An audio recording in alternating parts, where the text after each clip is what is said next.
डाळिंब शेती कशी करावी, कमी खर्चात जास्त उत्पादन मिळवा।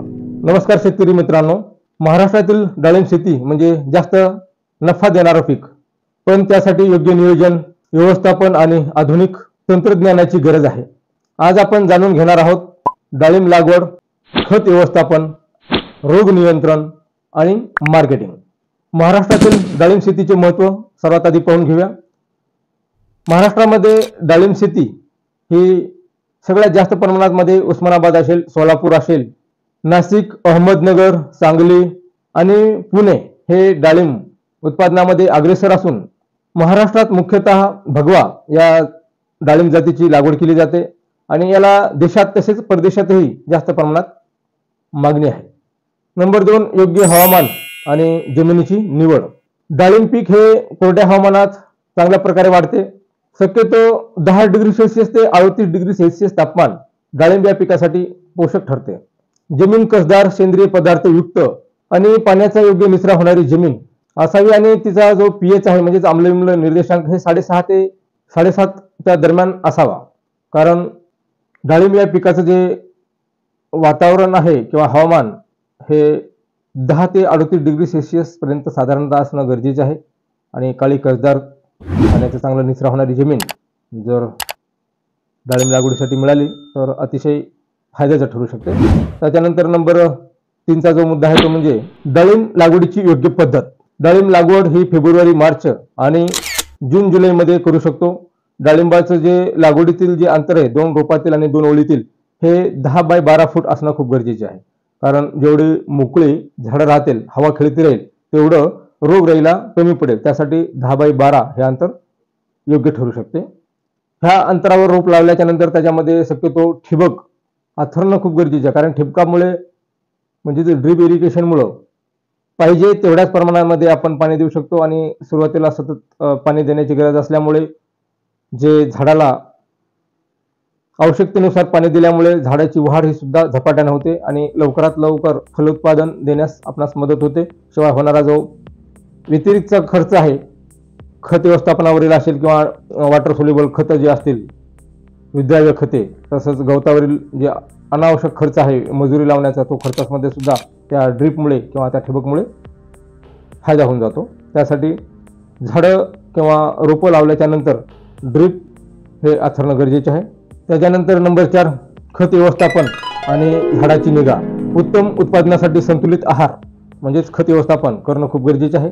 त्याच्यामध्ये NPK म्हणजे नत्र स्फुरद पालास पाहायचं जर झालं तर नत्र हे 250 ग्रॅम प्रति झाड, तसंच स्फुरद म्हणजेच P हे 125 ग्रॅम आणि K म्हणजेच पालास हे 125 ग्रॅम प्रति झाड याप्रमाणे देणं गरजेचे आहे। याशिवाय सेंद्रिय खत आणि सूक्ष्म अन्नद्रव्ये जसं झिंक, फेरस, बोरॉन, मॉलिब्डेनियम, जस्त हे सूक्ष्म अन्नद्रव्ये सुद्धा डाळिंब या पिकाला अतिशय महत्त्वाचे आहे।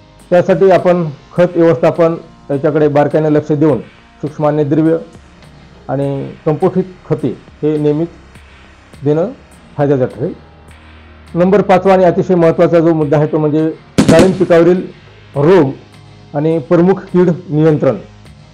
तर डाळिंब पिकावर शक्यतो करपा रोग, फळसड आणि तेलकट डाग म्हणजे ज्याला आपण तेल्या म्हणतो, तर अशा पद्धतीचे कीड आणि रोग येत असतात। तर त्यावर उपाय कशा पद्धतीने करायचा त्या बाबतीत बघूया। सगळ्यात आधी आपण पाहूया करपा रोग। तर करपा रोग नियंत्रणासाठी आपण बोरोडो मिश्रण किंवा कॉपर ऑक्सी क्लोराईड याची फवारणी करून आपण त्याला नियंत्रणात आणू शकतो।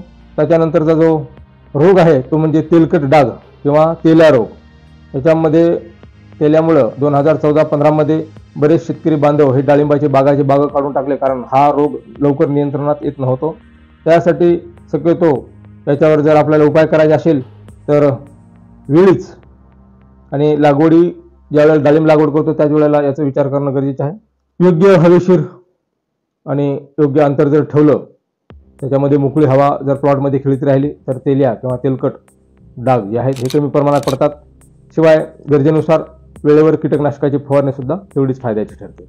डाळिंब पिकावरील तुडतुडे व पांढरी माशी यासाठी आपण कीटकनाशक जसं इमिडाक्लोरोपिड असेल, तसंच जैविक नियंत्रण सुद्धा आणू शकतो। सापळे लावून आपण पांढरी माशी याचा सुद्धा खात्मा करू शकतो. त्यासाठी अशा पद्धतीने नियंत्रण गरजेनुसार खूप गरजेचे पडतात. त्याच्यानंतर नंबर 6 जो टॉपिक आहे तो म्हणजे काढणी आणि मार्केटिंग. काढणी, ग्रेडिंग आणि मार्केटिंग. डाळिंब फळे हे 150 ते 180 दिवसामध्ये तयार होतात. काढणीसाठी सकाळी किंवा संध्याकाळी ह्या वेळेला फळाची तोडणी, डाळिंब ह्या फळाची तोडणी केल्यास अतिशय फायद्याचं होतं. फळे तोडल्याच्या नंतर साईजनुसार ग्रेडिंग करून घ्या. शायनिंग असेल, साईज असेल यानुसार ग्रेडिंग केल्यामुळं मार्केटला त्याचा रेटसुद्धा हा वेगवेगळा ठरला जातो. त्यामुळं तोडणी केल्याच्या नंतर ग्रेडिंग करणं हा सुद्धा तेवढंच गरजेचं आहे. शक्यतो मोठ्या बाजारपेठेत किंवा निर्यातीसाठी पाठवा. सेंद्रिय फळांना किंवा सेंद्रिय जे डाळिंब बागायतदार आहेत त्यांना परराष्ट्रीय किंवा निर्यातीसाठी जास्तीचा दरसुद्धा मिळतो. तोडणी करताना शक्यतो सकाळी किंवा संध्याकाळी करा आणि ग्रेडिंग करून मोठ्या बाजारपेठेत पाठवण्याचा प्रयत्न करा. तर कृषी मित्रांनो, डाळिंब शेती ही कमी पाण्यात आणि योग्य नियोजनामुळे तसंच चांगले व्यवस्थापन जर असेल तर अधिक नफा देणारे फळपीक असून तुम्ही डाळिंब शेती करता का? तुमचे अनुभव कमेंटमध्ये नक्की कमेंट्स करा. आणि डाळिंब संदर्भात काही अडचण असेल तर मला कमेंट माध्यमातून तुम्ही मला प्रश्न विचारू शकता. मी त्याचं प्रत्युत्तर देण्याचा प्रयत्न करेल. व्हिडिओ कसा वाटला हे नक्की कमेंट करून कळवा. तसेच व्हिडिओ आवडल्यास लाईक, शेअर आणि सबस्क्राईब करून शेजारील बेल आयकॉनला प्रेस करून ऑलवर क्लिक करून घ्या, जेणेकरून असेच नवनवीन माहिती, शेतीविषयक माहिती मी ह्या चॅनलच्या माध्यमातून देत असतो. आणि सबस्क्राईब केल्याच्यानंतर शेजारील बेल आयकॉनला प्रेस केल्यामुळे मी जेही व्हिडिओ पब्लिश करेल त्याची नोटिफिकेशन सगळ्याच्या आधी तुम्हाला मिळेल आणि तुम्ही माझे व्हिडिओ पाहाल. व्हिडिओ शेवटपर्यंत पाहिल्याबद्दल धन्यवाद. जय हिंद, जय महाराष्ट्र, जय जवान, जय किसान. भेटूया पुढील व्हिडिओमध्ये.